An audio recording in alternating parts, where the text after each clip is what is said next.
Hello everyone, welcome back to my new video.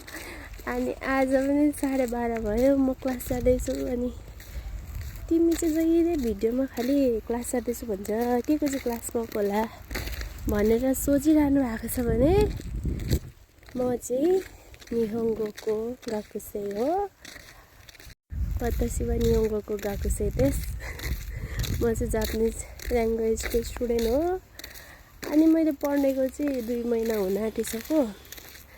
अनि जहिले जानुपर्छ 1 बजेको क्लास छ मेरो। अनि खाना खाएर क्लास जाँदैछु। अनि मैले भनिहालेँ हाम्रोतिर सिटीको एकदम धेरै अभाव छ भन्दा पनि यतातिर त सिटी धेरै आउँदैन।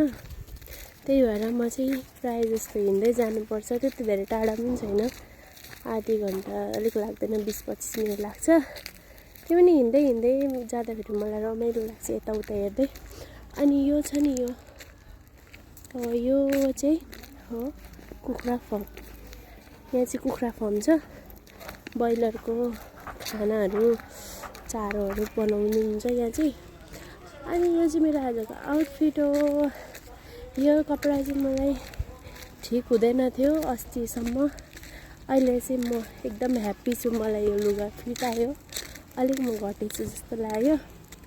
अनि घाम लागे पनि, घाम त मजाले लागिरहेछ, तर पनि अलिक चिसो चिसो हावा चल्दैछ। त्यही भएर मैले यो कार्डिगन लगाएको अनि प्यान्ट लगाएको छु। अनि चप्पलमै हामी त हिँड्दै। अनि म चाहिँ जहिले भिडियो बनाउँदै हिँड्छु, किनभने मलाई अल्छी लाग्छ। यत्तिकै हिँड्दा अल्छी लाग्छ। भिडियो बनाउँदै हिँड्यो भने चाहिँ मलाई टाइम गएको थाहै हुँदैन। अनि एकैछिनमा पुगेको जस्तो लाग्छ क्या। अनि मैले यसरी भिडियो बनाउँदै हिँड्दै गर्दाखेरि मान्छेहरूलाई पनि इन्टरटेन हुन्छ र मान्छेहरू पनि हेरिरहनु भएको हुन्छ हाँस्दै। अनि त्यही हो गाइस। भ्लग बनाउनेहरूले त झन् कसरी बनाउँछ होला है, उनीहरू त झन् कति धेरै मान्छेहरूको बिचमा पनि बोलिरहनुपर्छ। त्यही हो, मेरो त भ्लग होइन, म चाहिँ भिडियो बनाउँदै अल्छी लागेर भिडियो बनाउँदै हुन्छु। अनि मन लाग्यो भने पोस्ट गर्छु, मन लागेन भने गर्दिनँ। अनि तपाईँहरू चाहिँ कस्तो हुनुहुन्छ? तपाईँहरूकोतिर चाहिँ चिसो कस्तो छ? बिहान चाहिँ एकदम जाडो थियो।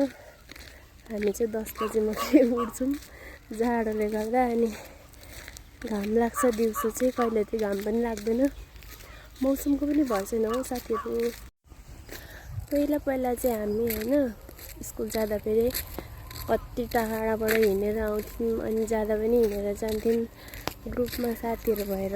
कस्तो याद आउँछ कि त्यति बेला। अनि कति टाढासम्म हिँड्दा फेरि पनि दिनै पछि हिँड्नु पर्थ्यो त्यति बेला होइन। अनि कस्तो पनि लाग्दैन थियो क्या। अहिले चाहिँ म अलिकति हिँड्नु पऱ्यो भने बानी हराएछ, कस्तो झ्याउ लाग्छ कि। तर पनि केही छैन, म बानी हुँदैछु। हिँडेर जानु पनि मलाई त्यस्तो गाह्रो लाग्दैन अहिले चाहिँ। सुरुमा चाहिँ हिँडेर जानलाई म सोच्नु पनि सक्दिनँ थिएँ। आधी बाटोमा हिँडेर जान्छु भन्थेँ, आधीदेखि म सिटीमा बोलाएर गइहाल्थेँ। अहिले चाहिँ मैले बोलाउनु छोडेको छु, भेट्यो भने भेट्यो, होइन भने हिँडेर जान्छु।